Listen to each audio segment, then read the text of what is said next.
Hello 12th class students. Last lecture में हमने देखा था वैल्यू एडेड फॉर्मूला, जिसमें मैंने आपको बताया था कि इनकम मेथड को कैलकुलेट करने के 3 मेथड्स हैं: value added method, income method and expenditure method. Value added method मैंने आपको लास्ट लेक्चर में बताया था। बच्चों के कमेंट्स भी आए हैं और बच्चों ने मुझे कॉल करके बताया है, उन्हें इस तरीके से काफी अच्छे से समझ में आया फॉर्मूला। तो आज हम करने जा रहे हैं इनकम मेथड। थोड़ा सा लेंदी है लेकिन ये सबसे सिंपल फॉर्मूला है, और जो आपका 6 मार्क्स का न्यूमेरिकल आएगा जिसमें इनकम मेथड और एक्सपेंडिचर मेथड दोनों फॉर्मूला का यूज करते हुए आप आंसर निकालेंगे। तो 3 मार्क्स का आपका इनकम मेथड होगा, 3 मार्क्स का एक्सपेंडिचर मेथड होगा। तो इनकम मेथड देखते हैं।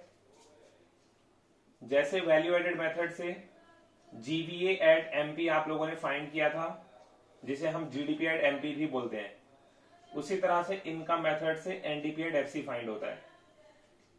एनडीपी एट एफसी को हम डोमेस्टिक इनकम भी बोलते हैं।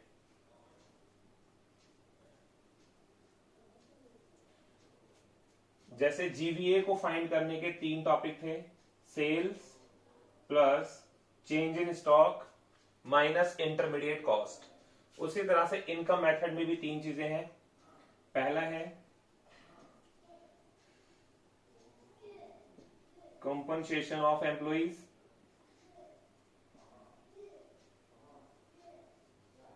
प्लस ऑपरेटिंग सरप्लस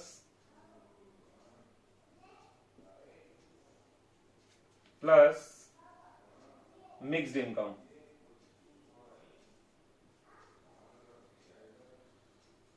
अगर इन तीनों को ऐड करेंगे तो इनकम मेथड से एनडीपी एट एफसी को हम इजीली फाइंड कर सकेंगे। अब बात आती है कि कॉम्पनसेशन ऑफ एम्प्लॉइज क्या हमें सभी क्वेश्चन में गिवन होगा? तो ये गलत है। हर क्वेश्चन में जरूरी नहीं है हमें ये गिवन हो। तो अगर ये गिवन नहीं होगा तो इसको फाइंड करने के कुछ इसके अंदर पॉइंट्स दिए होते हैं हमें। जैसे पहला है वेजेस एंड सैलरीज, दूसरा पेमेंट इन काइंड, तीसरा employers contribution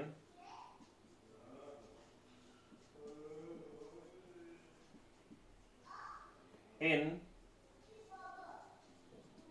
social security scheme.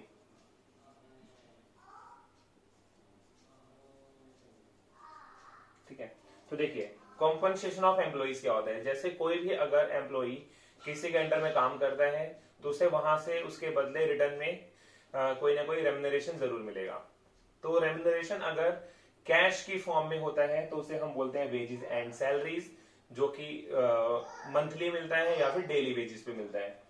दूसरा होता है पेमेंट इन काइंड, यानी जिसके अंदर आपको या तो कोई हाउस मिलेगा जिसका आपको रेंट नहीं देना होगा, या आपको कार, स्कूटर, बाइक कुछ भी मिल सकता है एम्प्लॉयर की तरफ से।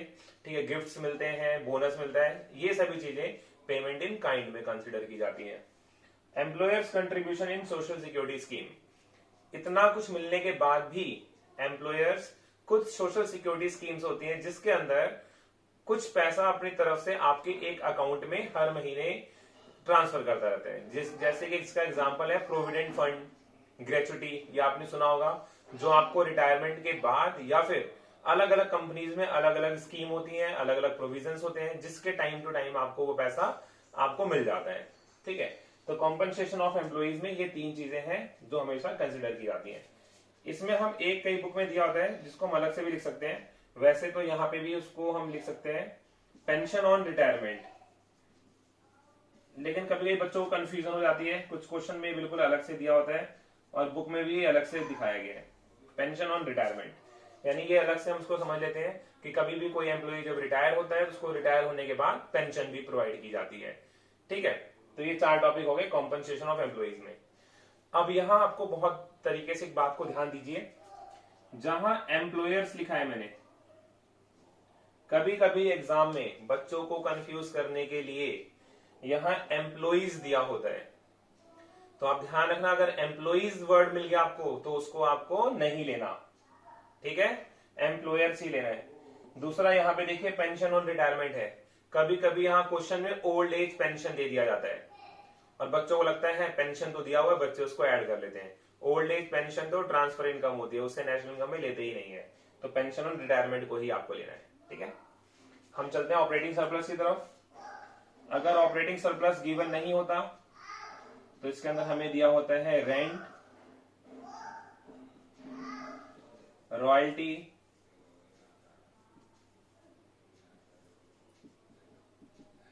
इंटरेस्ट,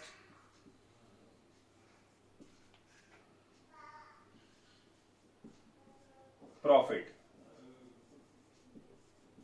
तो जो ऑपरेटिंग सरप्लस है, ये ऑपरेटिंग सरप्लस दो टाइप की इनकम को मिला के बना होता है, किसी की भी प्रॉपर्टी से मिलने वाली इनकम और किसी की बिजनेस से मिलने वाली इनकम। अगर आपकी प्रॉपर्टी है तो आपकी प्रॉपर्टी से आपको क्या क्या मिल सकता है, तो अगर आप किसी को अपनी लैंड या बिल्डिंग देते हैं तो उसके बदले आपको रेंट मिल जाएगा। अगर आप किसी को पैसा उधार देते हैं या फिर बैंक में अपनी कैपिटल रखते हैं, किसी को उधार अगर आपने दिया तो उसके बदले आपको इंटरेस्ट मिलेगा।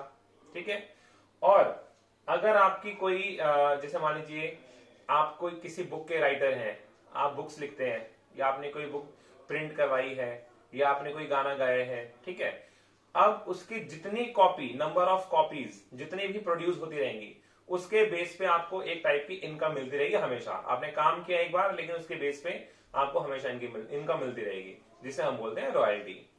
तो ये तीनों इनकम ऐसी हैं जो हमारी प्रॉपर्टी से आती है। ठीक है, अब इसके अंदर एक पॉइंट रह गया प्रॉफिट। प्रॉफिट ऐसी इनकम होती है जो हमेशा हमें कहां से मिलती है, हमारे बिजनेस से। ठीक है, अगर आप कोई बिजनेस करते हैं, सबको पेमेंट देने के बाद आपके पास जो पैसा बचता है उसको हम बोलते हैं प्रॉफिट। प्रॉफिट भी यहां पर तीन टाइप का होता है, जिसके अंदर पहला है डिविडेंड, दूसरा है कॉर्पोरेट टैक्स, तीसरा है रिटेन्ड अर्निंग।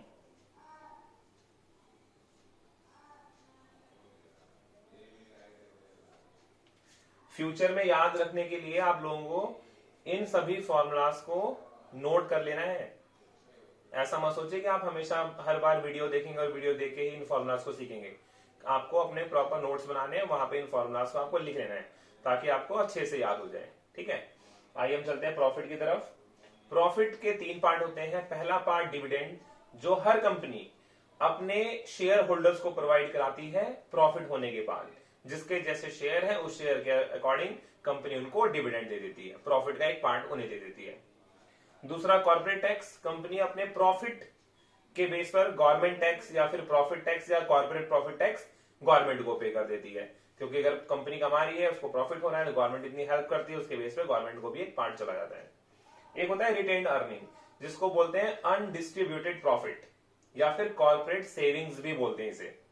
इन नाम को आप लोग लिखेंगे वहां पर, कॉर्पोरेट सेविंग्स भी बोलते हैं या फिर अनडिस्ट्रीब्यूटेड प्रॉफिट बोलते हैं। ये प्रॉफिट का वो पार्ट होता है जिसे कंपनी बचा के रखती है, खर्च नहीं करती।